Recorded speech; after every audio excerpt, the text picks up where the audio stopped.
Bíblia para a Igreja. O livro de Jonas, com Paulo One. Novo começo, só que não. Jonas capítulo 3, versículo 1 a 4. Veio a palavra do Senhor segunda vez a Jonas, dizendo: Dispõe-te, vai à grande cidade de Nínive e proclama contra ela a mensagem que eu te digo. Levantou-se, pois, Jonas e foi a Nínive segundo a palavra do Senhor. Ora, Nínive era cidade muito importante diante de Deus e de 3 dias para percorrê-la. Começou Jonas a percorrer a cidade, caminho de 1 dia, e pregava e dizia: Ainda 40 dias e Nínive será subvertida. O que seria da vida se não fossem pelas segundas chances? Se as nossas falhas automaticamente nos condenassem e se os nossos pecados não tivessem perdão, estaríamos todos agora mortos e completamente inutilizados. A graça de Deus é uma constante doação de segundas chances, que se tornam a primeira na medida em que o erro anterior é perdoado e um novo start é dado. Enquanto estivermos vivos em Cristo, a segunda chance estará sempre ao nosso alcance, e foi esse o caso do profeta desviado, agora perdoado, Jonas. Esse texto é intrigante, pois existe um insistir de Deus em Jonas. Mesmo tendo ele falhado na primeira vez, e como veremos, não demonstrar tanto entusiasmo na segunda, Deus chama Jonas. Veio a palavra do Senhor segunda vez a Jonas, dizendo: Dispõe-te, vai à grande cidade de Nínive e proclama contra ela a mensagem que eu te digo. Exatamente a mesma mensagem para o mesmo destinatário. Jonas, desta vez, obedeceu a ordem divina. Deus falou: vai, e Jonas foi. O narrador, após contar o que nós esperamos, mais de 2 capítulos para acontecer, ou seja, Jonas finalmente ir cumprir a sua missão, como num corte de imagem, foca a sua atenção na cidade de Nínive. Essa cidade era a capital do Império Assírio, o império dominante e mais importante dentro do mundo do Antigo Oriente Próximo naquela ocasião. Seguindo o rumo nordeste, Jonas saiu de seu país e chegou à região mesopotâmica. O fato interessante sobre a descrição dessa cidade é a expressão Ha'ir Gedolah Lelohim, que pode ser traduzida de 2 formas. Uma, cidade muito grande para Deus, ou, como foi o caso da leitura da nossa versão, uma cidade muito importante para Deus. No sentido geográfico, o tamanho de Nínive é atestado pelo trecho 3 dias para percorrê-la. Essa grande cidade, que hoje é a cidade de Mossul, no Iraque, era o principal centro político daquele tempo. E pelas evidências que temos, era uma cidade realmente grande, pelo menos no padrão do próprio profeta Jonas. Mas essa cidade também pode ser considerada como importante para Deus. Por que será que Deus considerava Nínive importante? Eis mais uma daquelas ironias de Jonas. A mensagem profética de Jonas não foi direcionada ao povo de Deus, nem a Israel, nem a Judá. Foi direcionada a um povo terrivelmente pagão. Os ninivitas despertavam o temor de todos os povos. Mas ainda assim, ainda ímpios e ainda pecadores, não deixaram de ser alvo da graça e da misericórdia divina. Isso mesmo, Nínive era importante para Deus, pois era o alvo da sua graça. A mesma coisa podemos dizer da nossa sociedade e do mundo dentro da qual nós vivemos. Muitas vezes existe uma tendência sectarista em nós em considerar que apenas nós, os crentes, temos um favor de Deus e que todos os demais são amaldiçoados e alheios aos planos divinos. Não! Não é isso que o livro do profeta Jonas nos diz. Deus pode usar tanto ímpios como crentes, tanto escarnecedores de sua vontade como seus adoradores verdadeiros. Deus usa quem Ele quer e mais, Ele age sobre quem Ele quer, da forma que Ele quiser. E isso reforça 2 coisas. Em primeiro lugar, Deus reafirma a sua soberania. Ele é o Senhor e Rei sobre todas as coisas. E nesse sentido, tudo que existe serve aos seus propósitos. Em segundo lugar, Deus estende a sua graça a todos. Lógico que existe uma dimensão mais geral da graça, a graça comum, que a bondade de Deus manifesta a todas as criaturas, em todos os tempos, em todos os lugares. Existe a dimensão também mais específica, a graça especial, que é a aplicação da graça salvadora àqueles a quem Deus quer. E nesse sentido, todo ser humano pode ser potencialmente alvo ou da graça comum, na verdade todos são, mas também da graça especial de Deus. Depois de nos ajudar a entender um pouco sobre a situação de Nínive, como um alvo importante da graça de Deus, o narrador novamente mira sua atenção para Jonas. A essa altura você deve estar curioso de como Jonas foi para Nínive pregar uma mensagem tão dura e hostil àquele povo. E o texto diz o seguinte: começou Jonas a percorrer a cidade caminho de um dia e pregava e dizia: ainda 40 dias e Nínive será subvertida. Ler nas entrelinhas é muito importante quando o assunto é exegese e interpretação. Jonas percorreu uma distância de 3 dias em apenas um.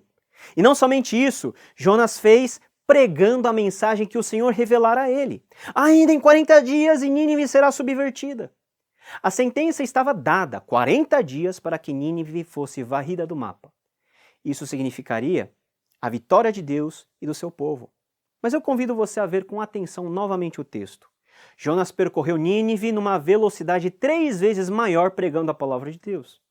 Dizem que a velocidade média para o caminhar do ser humano é entre 5 e 7 km por hora.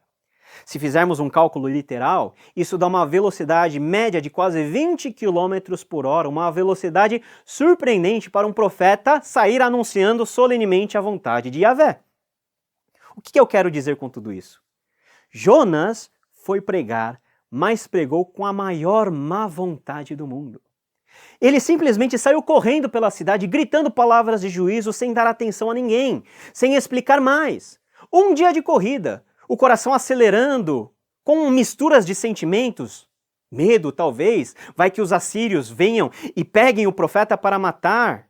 Ou ansiedade. Tudo na pressa, para anunciar o juízo divino.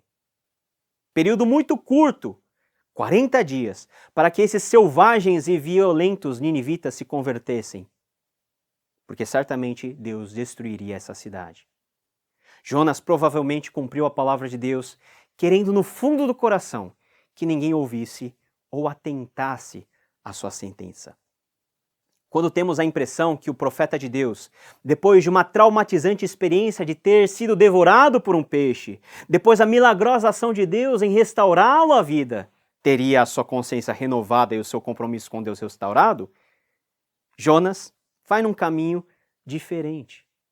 Ele deveria, pensaríamos nós, cumprir fielmente com toda boa disposição a ordem de Deus. Ele foi e obedeceu, mas o seu coração ainda não estava sintonizado com o coração de Deus. Para ele, a graça do arrependimento era válido apenas para ele e não para os ninivitas. Aos ninivitas restava apenas uma sumária condenação. Meus queridos irmãos, em muitos momentos mesmo de nossas vidas, podemos até obedecer à vontade de Deus de forma aparentemente completa. Fazemos juras de amor aos nossos adversários, mas sem perdoá-los de coração. Abraçamos e beijamos aqueles que no fundo odiamos. Praticamos as nossas obras religiosas sem ter tido encontro real e pessoal com Jesus. São tantas as formas de, na verdade, nos enganarmos. Jesus, em seu ministério, teve duros embates justamente com aqueles que, como Jonas, aparentavam piedade, mas estavam com o coração empedernido. A mensagem que deveria trazer dor e dissabor ao profeta, na verdade, se misturou com a sua expectativa mórbida de ver aquele povo destruído. Vemos em Jonas um caso bem pouco frequente no Antigo Testamento. Um profeta reconhecido como sendo de Deus, totalmente desconectado com o Deus que o convocou para a missão. Embora tivesse obedecido, no fundo, estava embarcando novamente para Tarsis, não fisicamente, mas na sua alma.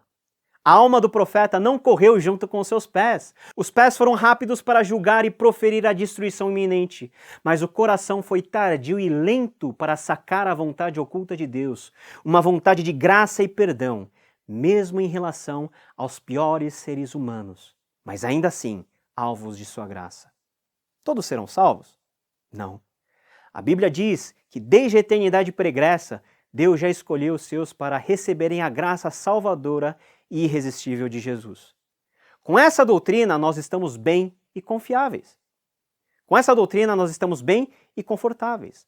O problema é quando eu e você, quando nós assumimos o lugar de Deus e julgamos pelos nossos próprios padrões de moral e santidade que Cicrano ou Beltrano são ou não dignos de serem considerados salvos ou de serem alvos do amor de Deus. O livro de Jonas, além de lidar com a vida do profeta Jonas, lida com outra temática muito importante. O Deus de Israel não é o Deus só de Israel. Yahvé, aquele que fez o mar, o céu, a terra, é um Deus missionário, na busca daqueles que são seu povo. Dentro de um contexto onde o povo de Deus cria que apenas os descendentes sanguíneos de Abraão seriam de fato beneficiários na aliança com Deus, o livro de Jonas nos revela que Deus alcança quem Ele quer, onde Ele quer e do jeito que Ele desejar. A tentação de acharmos que apenas nós, aqueles que hoje vivem a salvação, são alvo do favor de Deus é errada. Foi a sedução que os judeus caíram no Antigo Testamento e que a igreja primitiva também foi seduzida a sucumbir. Em Cristo não existem judeus, gentios ou pessoas de qualquer outra nacionalidade ou etnia. Não, para Deus existe apenas um povo espalhado sobre toda a terra, cujo chamado irresistível será ouvido. Dos 4 cantos eles serão ajuntados. Não feche a porta do seu coração para o outro. Veja no outro como um potencial alvo da graça salvadora de Deus. Veja com os olhos de misericórdia e não com o revanchismo daquele típico do profeta Jonas. Cumpra o mandamento. Ame a Deus acima de tudo e de todos e ame o seu semelhante como a si mesmo. Nos vemos no próximo episódio, querendo Deus. Até lá.